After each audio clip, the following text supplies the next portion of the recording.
राधे राधे। मार्गशीर्ष की पूर्णिमा कब से स्टार्ट होगी? तो इसका स्टार्टिंग है 4 दिसंबर से, मतलब 8:37 AM से इसका स्टार्टिंग होगा और इसका समापन होगा 5 तारीख 4:37 AM को। तो ये ब्रह्म मुहूर्त में समाप्त हो रहा है, इसलिए आपको इसमें व्रत करना है 4 तारीख को।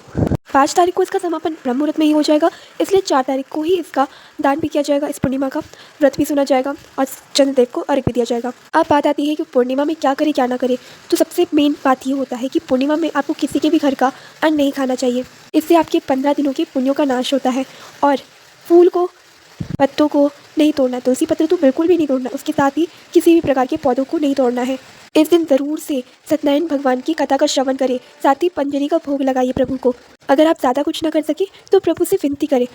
यह पूर्णिमा इसलिए भी खास है क्योंकि इस दिन अन्नपूर्णा जयंती भी है, और अन्नपूर्णा जयंती के अवसर पर आपको ज़रूर से अपने रसोई घर को क्लीन करना चाहिए, अन्नपूर्णा माता को याद करना चाहिए तथा एक दीपक घी का ज़रूर जलाएं और माता से प्रार्थना करें, हे माता, आप हमारे घर का भंडार कभी कम नहीं होने देना।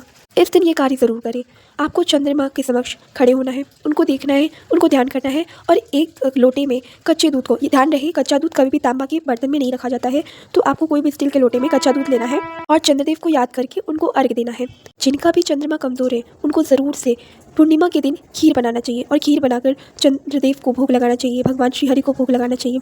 इस दिन तुलसी माँ की मिट्टी की बहुत बड़ी महिमा है। तो इस दिन आप जब स्नान करोगे ब्रह्म मुहूर्त के समय, तो आप अपने बाल्टी में तुलसी जी की मिट्टी ज़रूर डाल के स्नान करना।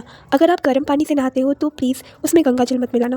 पूर्णिमा के दिन बिल्कुल भी ध्यान रखना है, कलह कलेश नहीं करना है, घर का माहौल शांत होना चाहिए।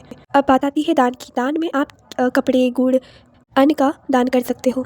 और यह साल की अंतिम पूर्णिमा है, तो इस टाइम आप प्रभु से ज़रूर अपने हृदय से प्रार्थना करना, हे प्रभु, ये साल की अंतिम पूर्णिमा है, न जाने मेरे से कितने पाप हुए होंगे, हे दीनदयाल मुझे क्षमा करना।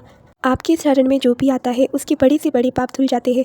हे प्रभु, इस नीच की भी आप बड़े से बड़े पापों को हर लो और अपना दास बना लो। और फिर क्या, आपको प्रभु के नाम स्मरण करने हैं, भजन कीर्तन और व्रत कथा का श्रवण करना है।